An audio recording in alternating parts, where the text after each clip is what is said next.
Guten Nachmittag, meine Damen und Herren, liebe ME-Communität. Ich freue mich, dass Sie so zahlreich hier sind um 4 Uhr. Ich heiße Karl Habersteg. Meine ME-Erkrankung begann vor 25 Jahren schleichend. Vor 23 Jahren verlor ich meine Arbeitsfähigkeit. Vor 21 Jahren fand ich Validatio als Mitglied und da habe ich dann wohl auch Informationen gehört über Invest in ME Research, die englische kleine feine Charity, die seit 14 Jahren jedes Jahr eine wunderschöne Konferenz zusammengestellt hat, unter Kathleen McCall und einem betroffenen Elternehepaar, Pia und Richard Simpson, die Sie ebenfalls recht herzlich grüßen lassen. Gerne da wären, aber es nicht machen konnten. Und ich bin dann als Patient nach England, weil ich angliophil bin, und war begeistert von diesen Zusammenkünften von hochkarätigen Forschern aus England, aus USA, aus Australien, aus Skandinavien, aber auch unsere Frau Professor Carmen Scheibenbogen hat da immer wieder auch Beiträge geleistet, weil sie auch mit den Skandinaviern kooperiert. Und für mich waren diese Konferenzen der Ort, wo sich die internationalen Forscher kennenlernten, vernetzten, zusammentaten. Seit 9 Jahren gibt es vor dieser öffentlichen, auch für Patienten zugänglichen Tagesveranstaltung freitags 2 Tage für Wissenschaftler, die rege besucht werden, und seit 2 oder 3 Tagen Thinking the Future für junge, angehende Wissenschaftler, die man gewinnen will, sich dem zu widmen. Ich habe die Anfänge dann auch mitgekriegt, als Ron Davis da war und Linda Tannenbaum ihre OMF vorgestellt hat. Und vor wenigen Jahren kam dann auch Frau Dr. Vicky Whitmore von der NIH, National Institutes of Health, und hat sich da Anregungen geholt. Und inzwischen sind ähnliche Konferenzen. Unser Virologe hat darauf hingewiesen, Anfang April war eine ganz ähnliche Konferenz dann in Amerika, wo mir das Herz aufgegangen ist, weil, Sie erinnern sich vielleicht, 1955 die Royal Free Outbreak in England. Bis dahin waren alle überzeugt, es ist infektiös und organisch, und 2 Psychiater meinten, bei 300 Betroffenen muss es doch ein hysterisches Phänomen sein. Ja. Und in den 80er Jahren, bei dem großen Ausbruch am Lake Tahoe, hat die CDC sich auch entschlossen, zu bagatellisieren und zu psychopathologisieren mit CFS. Und inzwischen hat die CDC und NIH in Amerika den Einstellungswandel geschafft. Sie haben jetzt Anfang April betont, es ist kein Syndrom, sondern eine Erkrankung. ME, CFS. Und jetzt freue ich mich ganz besonders, Nancy van Hoyland vorzustellen, die ich dann in England schon seit vielen Jahren erleben konnte, auch seit ich dann von der Validatio beauftragt wurde, unsere Mitgliedschaft in der EMEA wahrzunehmen oder zu vertreten, der Europäischen ME Alliance. Und da habe ich auch erfahren können, dass Nancy nicht nur die belgische Beauftragte ihres belgischen ME-Assoziation ist, sondern auch in Brüssel wertvolle Arbeit als Delegierte unserer EMEA bei EFNA macht. Aber ich nehme nicht zu viel vorweg. Ich bitte dann Nancy, uns zu erzählen über Strategien in Europa und was sich da entwickelt hat und wofür wir werben. Denn für mich sind diese Organisationen insofern sehr besonders, weil wir Patienten da drin eine Stimme haben.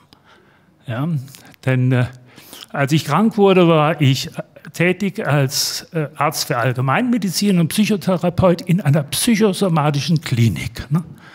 Als ich dann in einer Klinikwahl war und es gab Infusionstherapien und dann irgendwann sagte, und ich hatte mich als Patient und den Patienten schön eingelebt und vorgestellt als Karl, und dann sagte eine Schwester, Herr Doktor, und da sagten sie hinter mir, aber mittags, haben wir das verhört, bist du wirklich?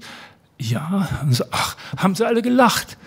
Und dann sagt sie, entschuldige bitte Karl, aber wir haben so sehr gewünscht, dass es mal einen von euch trifft.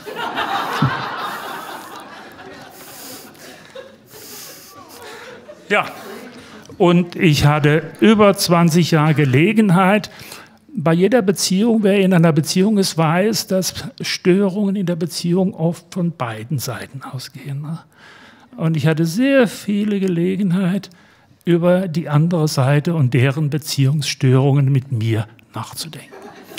Und wer sich in ähnlicher Situation befindet, bitte sich mit mir vernetzen, damit wir vielleicht irgendeine Sprachmodalität finden, diese Beziehungen therapeutisch anzusprechen. Danke.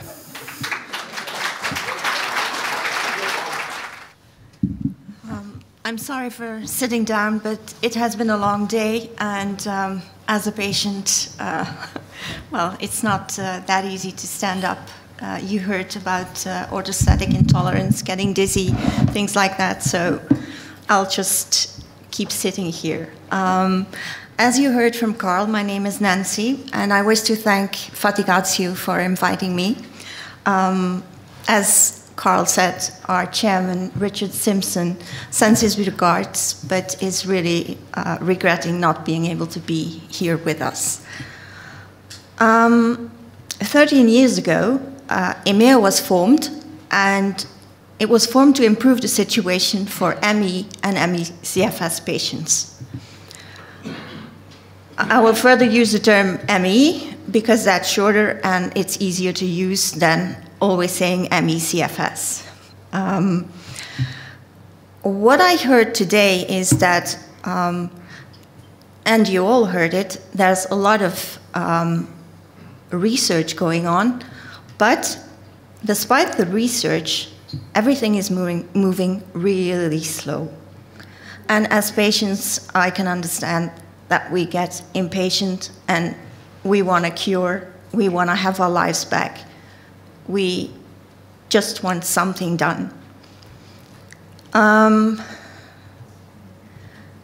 That's why we have to have developments, developing solutions for ME in Europe. But to develop these solutions, we need to know what the obstacles and the issues are in Europe. One of the issues is, and I think we can all agree, that the lack of funding of European ME research is resulting in, one of the most crucial issues and obstacles, and results in too little biomedical research being carried out. Add the lack of research strategy and research focus, and you automatically know that things are going to slow down. Vested interests also influence research, and they still do, leading to the absence of registries, accurate standards for research and clinical diagnostics, which makes it almost impossible to establish how many people actually are affected by the disease. Another obstacle is the delayed implementation of the latest research results and the little interest of researchers to start a career in ME-CFS. Both these issues sustain the lack of education due to the absence of accurate knowledge. Considering too few clinicians knowledgeable about the disease or its effects on patients' lives, this is a key issue that also needs to be tackled, especially knowing that some of those having expertise and support patients are penalized for doing so. And I think Dr. Huber talked about being biased. Well, it's happening all over Europe. I know cases in the UK, Finland, Belgium. So it's not something that's happening just here, but it's common in Europe.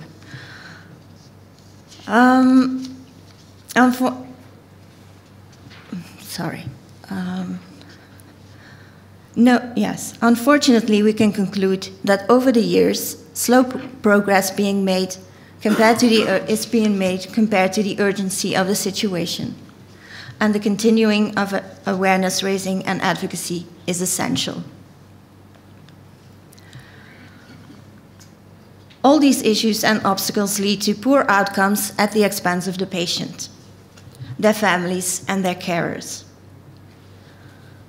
such as misdiagnosis, delayed, or even a diagnosis that is missed. Misinformation about the disease leads to poor advice given to patients who are disappearing from the healthcare systems in Europe with little care and or no access to support benefits or any other kind of help that can support them in their situation. The lack of treatments causes patients to look for and pay for magical solutions, which do not exist, and prolonging their ill health, potentially making it even worse. Quick fix solutions, unfortunately, do not exist. So what do we need to change these poor outcomes? The situation cannot continue for another decade. The only sure way to find treatments is via biomedical research, while supporting patients and their families as suitable as possible. Europe should be leading the world in Emmy research, considering the time already spent on research in Europe. There is a huge need for coordinated awareness raising and advocacy with committed European patient organizations working together to accomplish better recognition and understanding of ME. Adequate and sustained funding for biomedical research in Europe and at national level has to be provided aligned with the European member states' healthcare systems. Proper education needs to be provided so clinicians and other healthcare professionals can learn about ME from both researchers and patients, so the stigma attached to the disease ceases to exist and young researchers enter the field and build interest and capacity. Dr. Ian Gibson, advisor to the UK charity Invest in ME Research, said, "Things don't have to be the way they are. We can change things together. We already have the building blocks, so let's start building in Europe." Who are the partners? Who are the European partners who work on ME? We have the patients, represented in the European ME Alliance. We have the clinicians, represented by the European ME Clinicians Council. We have the researchers, represented in the European ME Research Group. Now, who is EMEA? EMEA is a group of European charities and organizations formed in 2008 and currently representing 17 members from 15 EU countries, which you can see on the list. And if you go to the website, you can see that it's under construction, but you can click on every country and go to the country's website. All EMEA members are involved in supporting patients suffering from myalgic encephalomyelitis. They campaign for appropriate funding of biomedical research and advocate for recognition and understanding of this debilitating neurological illness, while raising awareness of the unmet needs and consequences for patients affected, their families, and their carers. Jointly, EMEA works to overcome these obstacles and make progress in Emmy in the 4 following areas.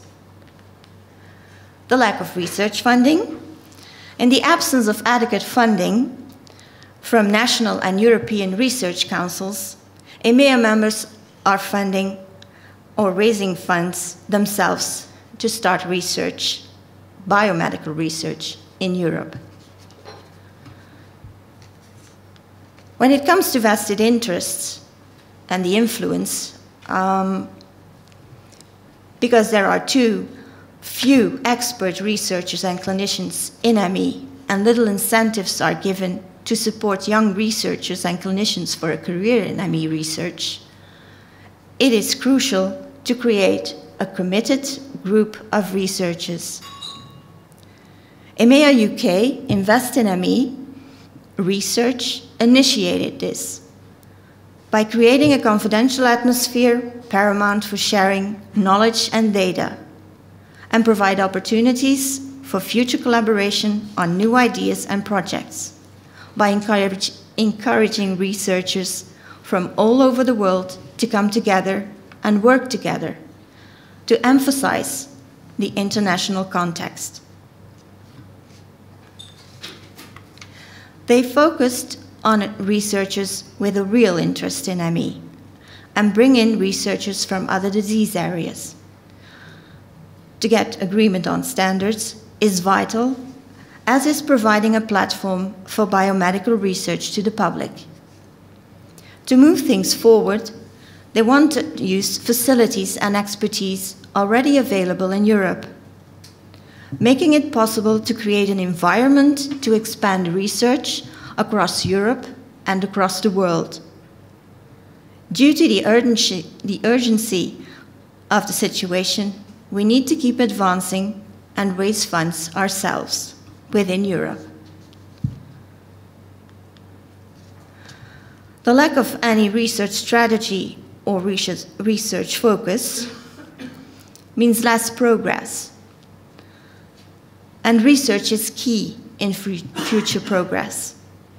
European centers of excellence are developed for ME Research Hub, using state-of-the-art facilities and work together to enable continuity of research, allowing more possibilities for funding and clinical trials, while creating a focal point for information and expertise for patients, media, and other stakeholders based on research. Lack of education due to the before-mentioned areas can only be tackled primarily by increasing necessary funding for biomedical research and encourage reputable researchers to enter the field of ME research. The use of centers of excellence hubs can provide better research-based information for media, who are currently absent. The creation of a clinicians group will benefit improvement and sharing of knowledge. The present education for medical professionals requires more understanding of the disease.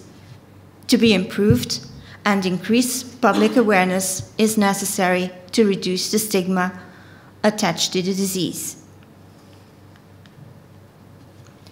In education, medical students are key because they are the future clinicians.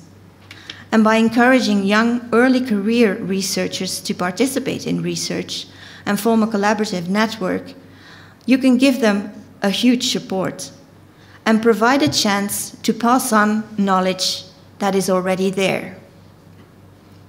Considering the limited and narrow level of education for medical students about ME, we need to work from within the schools to create opportunities for them to intercalate in research we are funding. Another area is advocacy and awareness raising by taking the issues to the European Parliament. EMEA members arranged a breakfast meeting for MEPs in the European Parliament with researchers, clinicians, EMEA representatives, and patients. We were also invited to talk about unmet needs in ME at the MEP Interest Group on Brain, Mind and Pain in the European Parliament, at the meeting of the Value of Treatment study from the European Brain Council. For those of you interested in the talk, when you get the PowerPoint, you can copy-paste the link and then go to the Dropbox and have a look at the presentation. Who is EMEA working with on a European level? EMEA is a member of the European Disability Forum. The Disability Forum is an organization that defends people with disabilities around Europe. They are a unique platform representing organizations of persons with disabilities. Their objective is to give back the rights, or to give people access to the rights they actually have. And there is something called the United Nations Convention on Rights of Persons with Disabilities. In there's Article 25 on health.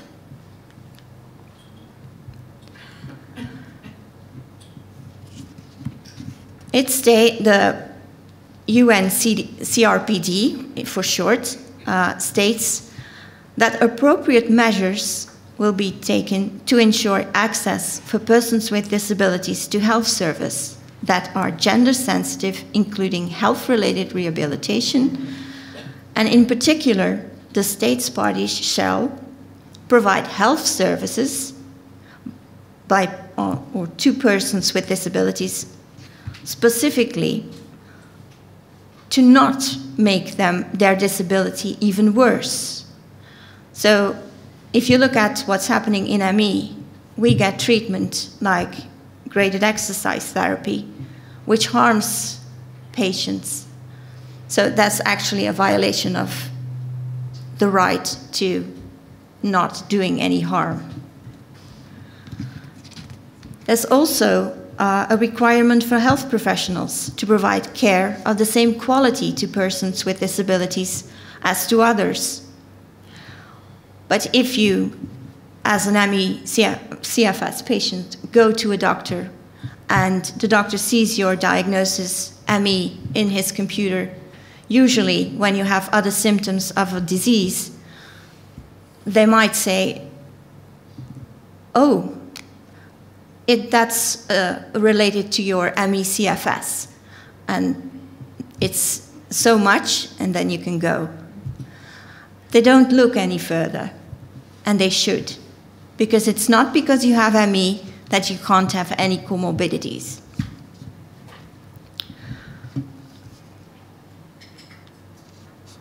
We are also members of the European Federation of Neurological Associations. This is a pan-European umbrella organization representing 20 European and international associations across a wide variety of neurological disorders. And they work to improve the quality of life of people living with a neurological condition. EFNA works in 4 areas: advocacy, awareness, empowerment, and engagement. But in a workshop, it was decided that they will be focusing on advocacy because it is necessary to get the voice of the patient out towards politicians.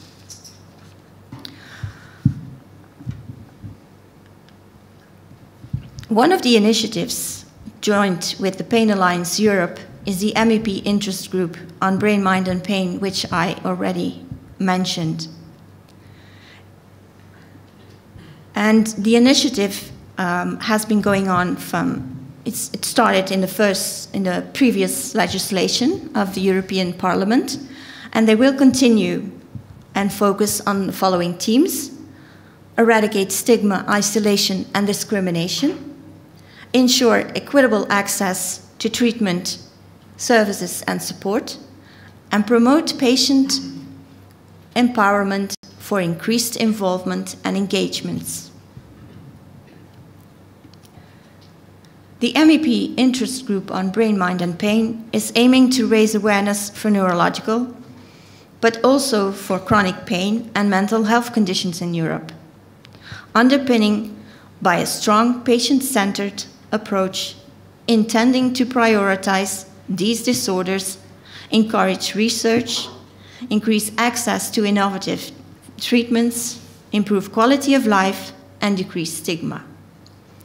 The Brain, Mind, and Pain initiative will be placed within a global context because it had been looked at the previous years within Europe, but we've seen that we need to go broader and have a global perspective. So they are going to look at the World Health Organization's non-communicable diseases and the Sustainable Development Goals. To raise awareness, EFNA conducted a survey of young Europeans with neurological disorders in 2018.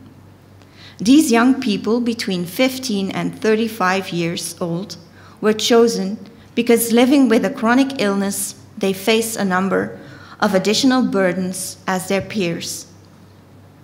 They are often unable to complete their education, are unable to take place in the workforce. They fear they will not find a romantic partner or have to watch their peers participate in activities they cannot access. What was prominent was that 80% of the respondents were female, and a majority of the respondents came from multiple sclerosis, or MS, myalgic encephalomyelitis, ME, chronic pain, and migraine. Interestingly, all the aforementioned conditions are largely invisible illnesses, with symptoms such as pain and fatigue featuring prominently, while the biggest issues arising were access to medication, isolation, and stigma.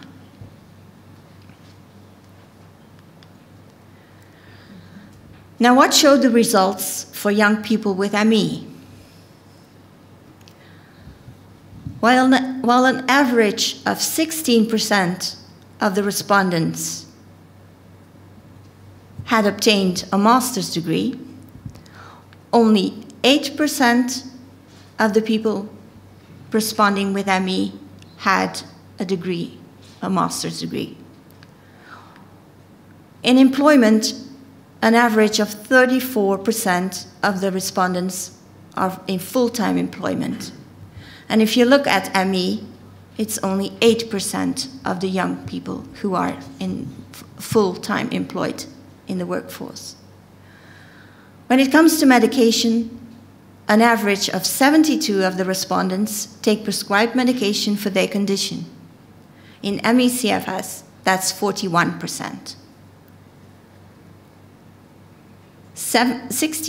7% of the respondents are under the care of a specialist doctor or a neurologist.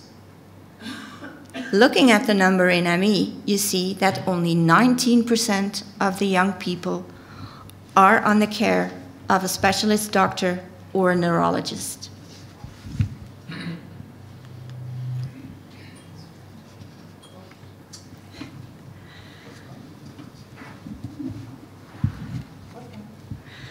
In 2019, EFNA organized the Brain Life Goals campaign to raise awareness of the impact of neurological conditions. That same year, EMEA brought a campaign to invest in Emmy research, where these people were present. It was the Emmy Research Conference in London. This lady, her Brain Life Goals, the campaign is actually, it began while our communications officer was on the internet and she saw life goals.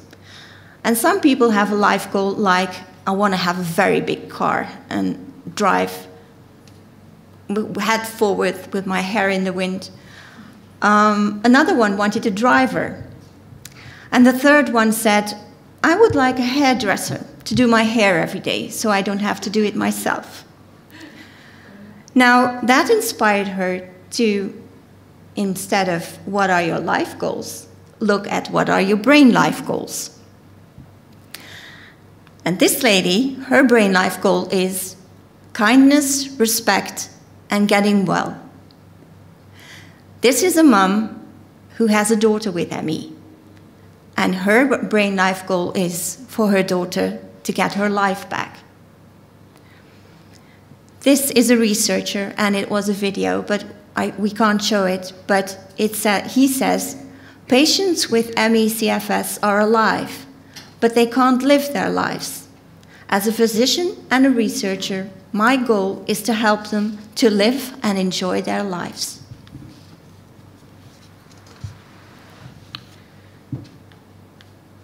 Oh, sorry.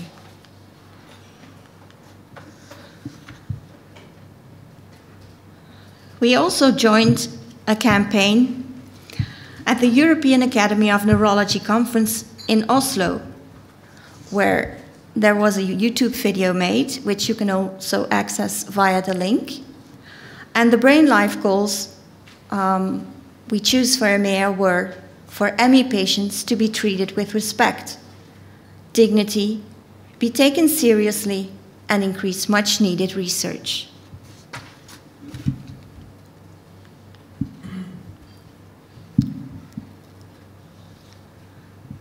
At the same time, that conference, we were awarded a Brain Life Goals grant with our project Aspirations of Hope and received 2,500 euros to create a targeted video marketing campaign to raise awareness of the needs for research into ME with subtitles in all EMEA member languages. Patients with ME from all over Europe will share their stories via a video mentioning their aspirations, their brain life goals. The aim is to draw attention to the invisible illness, but also to look at what is being done, to give hope to patients and carers that something is changing. Empowerment to engagement is the last area, but as important as others.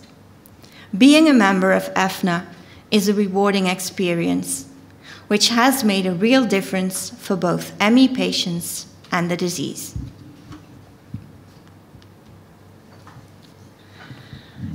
In each country, EMEA members are advocating for and challenging establishment organizations to improve funding and quality of life for patients affected with ME, their family, and carers.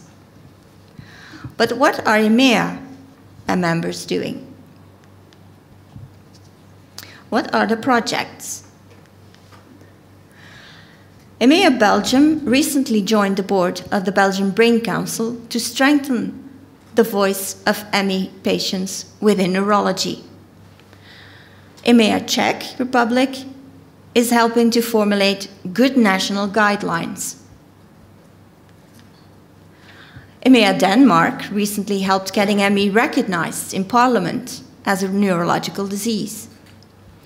EMEA Finland recently helped to form a parliamentary APPG group for Emmy.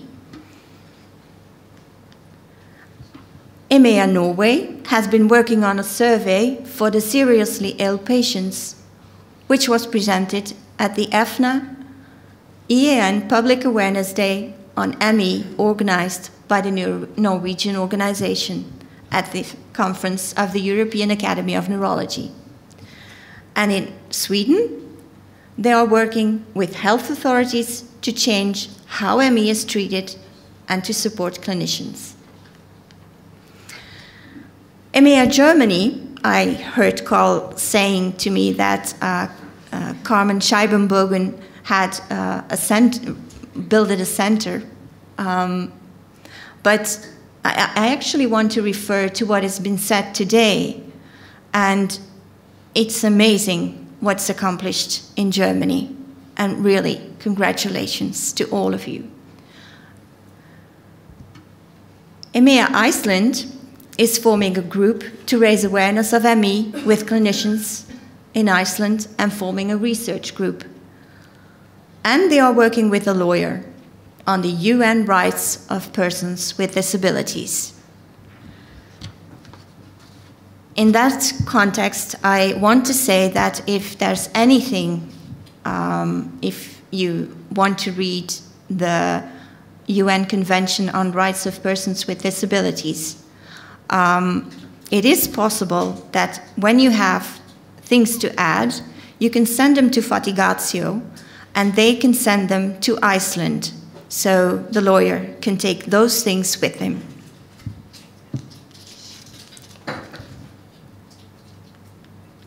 Then we have EMEA UK, or Invest in ME Research. They are developing a Centre of Excellence for ME in Norwich. This concept is designed to allow more research opportunities and support, but also will serve to improve education and training of healthcare staff by using the facilities in Norwich Research Park. It also creates an opportunity to carry out clinical trials and provide a central point for medical research education on ME. They created the International Young Researchers Network, Thinking the Future, which Carl mentioned before. This network will provide an international forum where research into ME can be discussed and ideas and opportunities can be created for young and early career researchers who are already involved in ME or other research areas, which may be relevant to the understanding of the disease. Another accomplishment is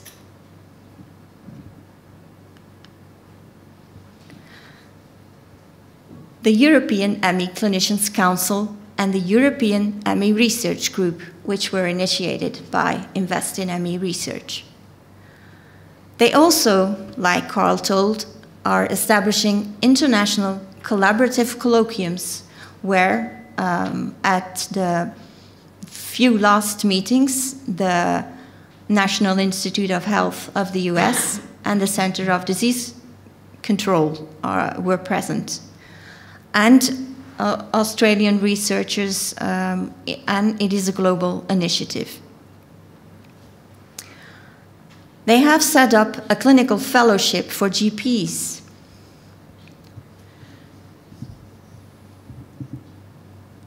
They also funded a major clinical trial, which will happen in Norwich, if I'm informed correctly. And on top of all that, they advocate in Parliament with chief medical officers and ministers.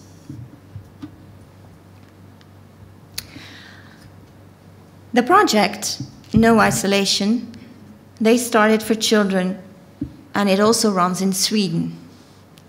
And it's, like I said, called No Isolation. The aim of the project is to reduce loneliness and involuntary social isolation by using a physical avatar named AV1. The first results show real promise, not only for isolation and attending classes remotely, but also increase school grades and social confidence, as well as increasing contact with friends and family. Now, you see, oh, sorry, pressed the wrong button. This is the avatar. Now, what is done is this is brought to the school or the family, and the child has a connection to this avatar. The avatar gets a name from the students in the school, so they can name it whatever they want, and it's associated with the child that's not there.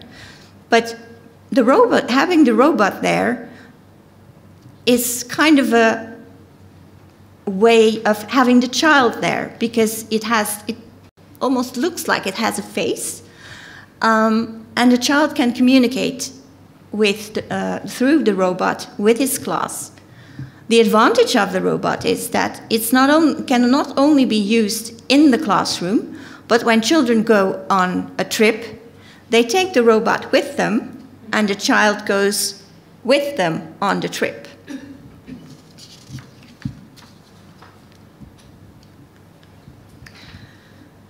A few slides ago, I mentioned there were 3 European Emmy partners. The second partner is the European Emmy Clinicians Council. This is a network of European clinicians from different disciplines with knowledge and expertise in diagnosing and treating patients with ME.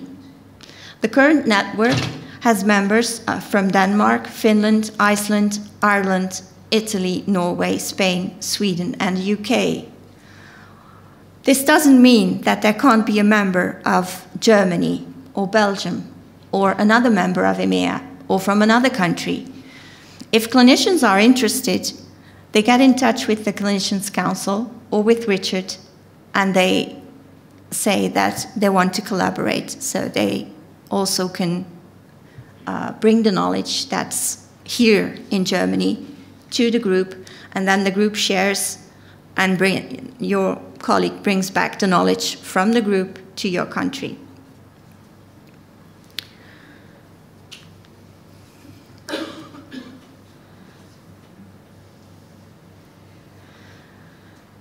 This network is crucial for doctors in Europe, offering support and the possibility to work together. Campaigning for appropriate funding of biomedical research into ME. It will also serve as a focal point for health agencies and doctors wishing to know more about the treatment and experiences for ME. Their aim is to combine the available knowledge and experienced clinicians on clinical subtopics related to ME, such as reviewing the current state of knowledge, present and discuss the latest initiatives and encourage collaboration in the field of ME, making it possible to provide patients, caregivers, clinicians, and researchers the most up-to-date information about the disease. Their work also aligns with the US initiative, the US Clinicians Council, established by Dr. Lucinda Bateman and Mary Dimmick. The third partner is the European ME Research Group, a network of European researchers created in 2015 by Invest in ME Research.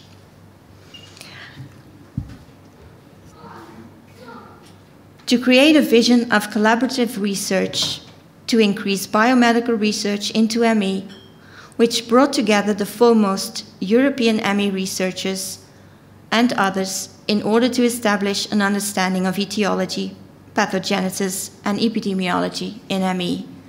And I know that Carmen was part of the start of eMERGE.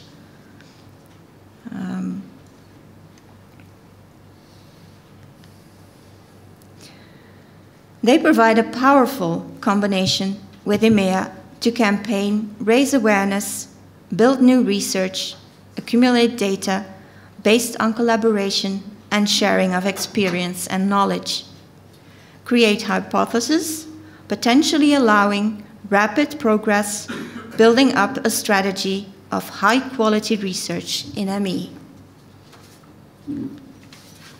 Now, what is the synergy behind the EMEA European strategies? As mentioned, there were the three key stakeholders: the European ME Alliance, the patient organization advocating for people with ME, the European ME Clinicians Council, a network of clinicians, and eMERGE, the European ME Research Group, a collaboration of ideas, skills, and facilities to allow researchers to work together. You see that there's a euro sign over there. That's because most of the biomedical research is funded through either the charities or patients or carers raising money for biomedical research.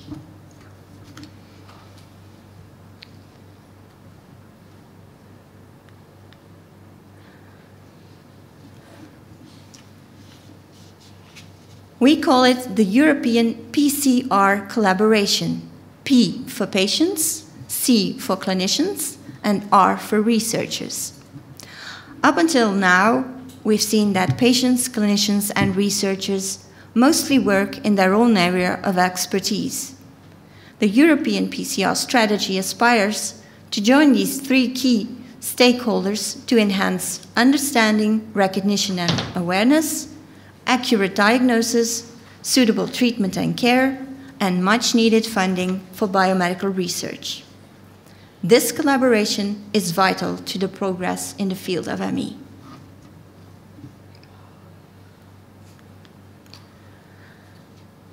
EMEA is working to improve a better quality of life for patients across Europe. By supporting these three stakeholders, it provides a strong European base for patient, clinical, and scientific expertise.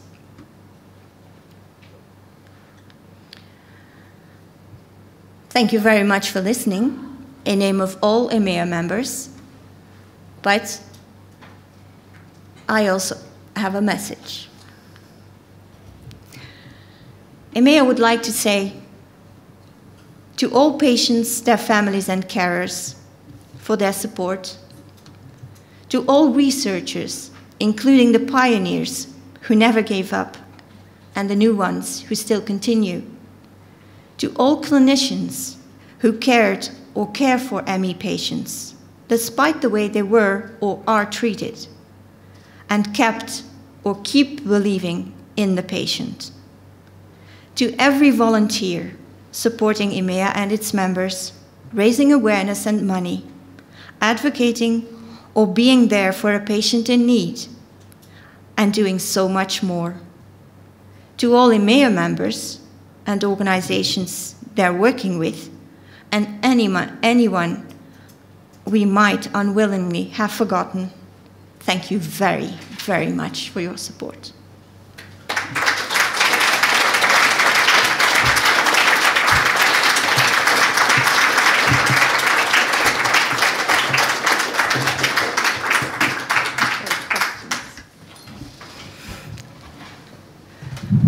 Are there any questions? Vielen Dank an Nancy. Ich muss mich entschuldigen, dass der Vortrag wirklich am Ende dieser Veranstaltung stattfindet. Ich weiß, du bist auch betroffen Für das nächste Mal schauen wir das für dich vorverlegen. Du hast auch wie alle anderen hier diese lange, anstrengende Tagung hinter dich gebracht und musstest trotzdem noch diese anstrengende Rede halten. Und ich sehe in ganz, ganz vielen Gesichtern, es ist viel geleistet worden. Ich danke Ihnen für diese Unterstützung, dass Sie wirklich bis zum Ende geblieben sind. Ich bin mir durchaus bewusst, dass viele von Ihnen die nächsten Tage, die nächsten Wochen, ich hoffe nicht Monate von dieser Tagung haben. Nicht vom Wissen her, nicht von den Informationen und Kontakten, die Sie bekommen haben. Da darf es gerne länger dauern, aber allein von der Anstrengung hier. Es mag jetzt vielleicht einige da draußen geben, die sagen, guck sie dir doch an, sie sitzen doch alle hier und halten Vorträge, aber keiner von denen da draußen wird uns die nächsten Tage, die nächsten Wochen sehen, was wir dafür bezahlen müssen. Und ich danke Ihnen allen, dass Sie hier sein konnten und es ermöglicht haben, und ich danke nochmal allen, die daheim sitzen und zusammen mit ihren Kindern, mit ihren Angehörigen vielleicht auch gerne hier wären oder vielleicht längst abgeschaltet haben oder diesen Beitrag lange nach der Originalveröffentlichung anschauen. Wir sehen Sie, wir sind mit Ihnen nicht nur in Deutschland, auch in Europa. Wenn noch Fragen sind an Nancy, würde ich vielleicht die Claudia Ebel noch mal bitten, die Übersetzung zu machen. Gibt es Fragen? Claudia.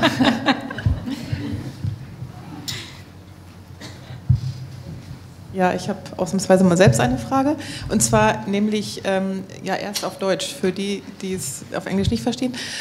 Die Frage, hat jemand schon einmal nachgedacht über die Frage, ob man zum Europäischen Gerichtshof für Menschenrechte gehen kann? Denn das eine ist natürlich das Disability Forum der Vereinten Nationen, aber der Europäische Menschengerichtshof, der ja zusichert, dass jeder einen menschenwürdigen Umgang haben soll und so weiter und so fort. Ich kenne die genau Wortwahl nicht, wäre aus meiner Sicht eine Idee und nicht nur das Europäische Parlament. I say it in English. Has anyone... You don't have to, I understood. Okay, you understood, fine. I will translate your answer. Okay. I talked about the European Disability Forum, but they have chronic illness within their diagnosis. The problem is that a patient doesn't really want to be referred to as a disabled person.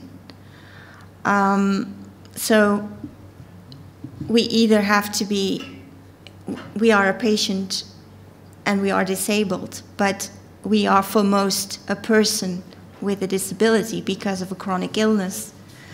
And to answer your question, it would be an idea, but then we should do that once we can prove that it's, like they say, not between our ears. Okay, ich übersetze es mal auf Deutsch.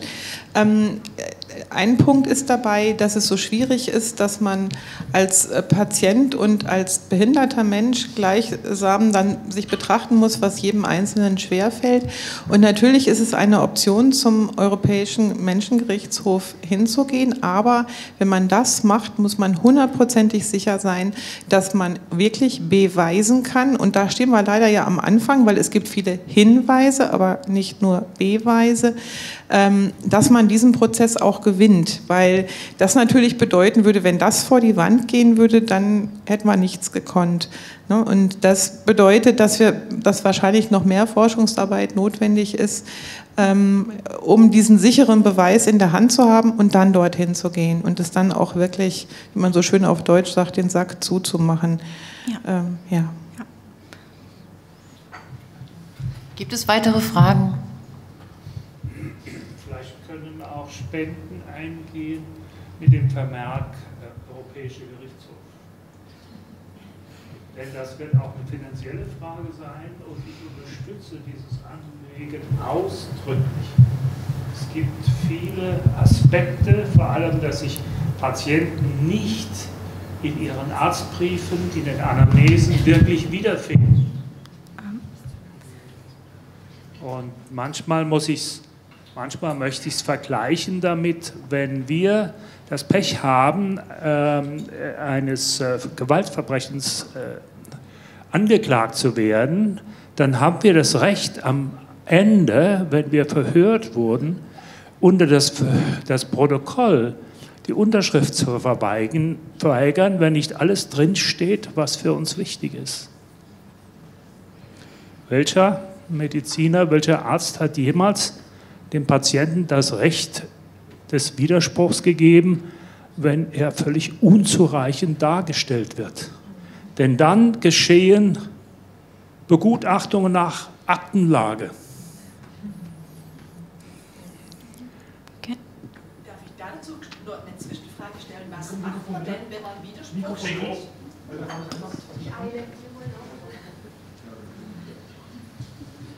Sorry, Andrea Grüger, nur eine ganz kurze Frage. Was macht man denn, wenn man einen Widerspruch geschrieben hat zu einem Bericht, der vollkommen falsch ist, also unvollständig falsch und es überhaupt nicht wiedergibt, auch nicht mal was gemacht wurde, von der Anamnese mal abgesehen, und es kommt von der Klinik nur zurück, der Bericht wird nicht geändert mit freundlichen Grüßen.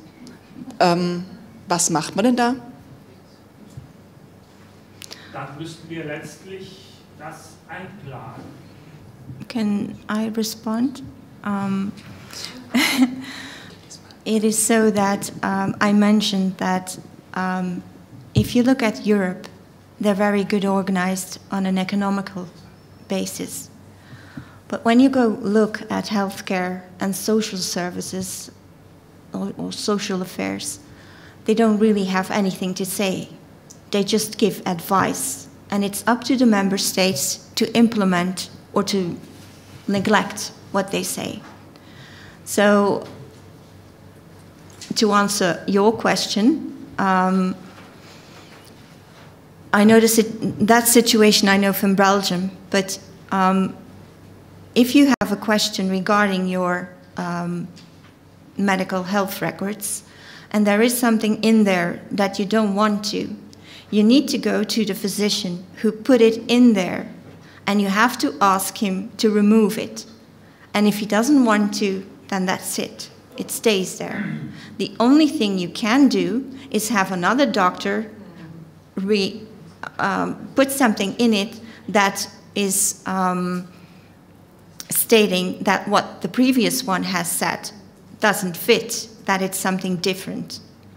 But at the moment, you as a patient, you can't really, I'm afraid, change anything.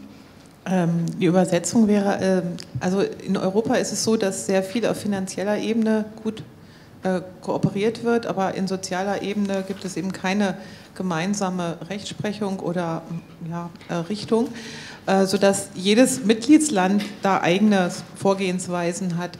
Und in diesem speziellen Fall, dass ein Arzt oder eine Klinik einen falschen Befund dokumentiert, ist natürlich der erste Schritt, dass man dorthin geht und das reklamiert und sagt, dass das fehlerhaft ist. Aber wenn der Arzt darauf besteht, das so zu dokumentieren, dann kann man daran nichts ändern.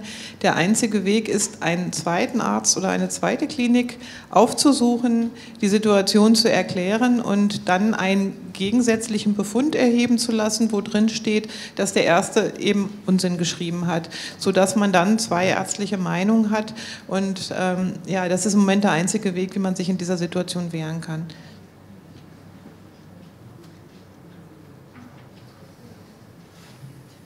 Ist da hinten noch eine Frage, oder? Nein.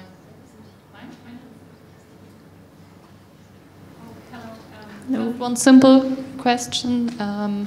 How can I join EMEA as a young researcher? The first question. And are there already meetings in Germany of young researchers regularly? Yes, I think the initiative of Thinking the Future is, it was the second year that it took place. And the reason why they did it was, like I mentioned, because the pioneers, which I thanked, are getting to an age where they go on retirement. And once they go on retirement, they not exactly disappear, but they take the knowledge with them. And if there's nobody there to follow them up, like young researchers, then that knowledge is gone. To answer your question, how do I join? I suggest you email Birgit with your details. She will get in contact with our chairman in EMEA, and he will get in touch with you regarding joining the researchers, the young researchers. Ja, die Frage war, wie man als junger Forscher diese Forschungsinitiative Thinking the Future, wie man dort eintreten kann. Und in der Antwort ist ein ganz wichtiger Punkt, dass wenn erfahrene und ältere Forscher in den Ruhestand gehen, sie ihr Wissen mit sich nehmen und deswegen eben diese Initiative so immens wichtig ist, damit das Wissen nicht verloren geht, sondern an die junge Forschergeneration weitergegeben werden kann. Und das Beste ist, als junger Forscher direkt Kontakt mit Fatigatio, also mit Birgit Guska aufzunehmen, die das entsprechend natürlich schon überschwemmt ist mit Millionen von E-Mails, aber die das entsprechend weiterleiten kann an die entsprechenden Forschungsstellen, um dann die Kontakte dort zu bahnen. Also eine Möglichkeit wäre es auch an Karl weiterzuleiten. Ja, ich habe beschlossen, als ich diesen Job übernommen habe, dass ich das nicht alles alleine machen möchte, sondern dass ich rund um mich ganz liebe und engagierte Helfer mit aufbaue. Und einer ist Karl und Susanne, ist sie noch da? Susanne Weyrich?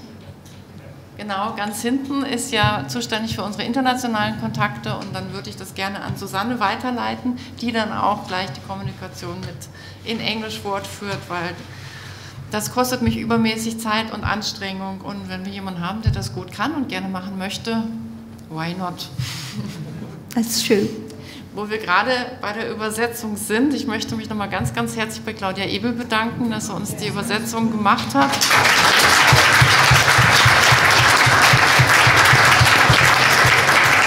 Dieser Wunsch kam auch aus dem Publikum, nicht nur von mir. Es war mir eine Ehre, vielen Dank. Und ja, ich freue mich, dass alle hier waren und noch hier sind und ich hoffe, ich konnte auch ein bisschen Hoffnung setzen, die ich selber als Funken aus den USA über Susanne bekommen habe und ich möchte das gerne weitergeben. Ich hoffe, das ist mir gelungen und ich hoffe, dass die Einbußen nicht so arg sind. Ich denke die nächsten Tage und Wochen alle an Sie. Ich weiß, wie es dem einen oder anderen gehen wird und wir bleiben gerne in Kontakt, wenn Sie irgendeine Art und Weise sehen, wie Sie uns unterstützen möchten, mit Ihren Fähigkeiten, mit Ihrem Engagement. Gerne an Fatigatio, nein, ich bin auch durch, gerne an vorstand@fatigatio.de. Ich wünsche Ihnen allen noch einen guten Nachhauseweg und ich würde mich freuen, wenn ich Mitglieder morgen zur Mitgliederversammlung sehen könnte, dass wir einfach auch schauen, was ist möglich und was haben wir geleistet. Also wir haben im letzten Jahr wirklich viel auf die Beine gestellt und das möchten wir Ihnen natürlich auch mitteilen. Dann bedanke ich mich für Ihre Teilnahme heute Abend.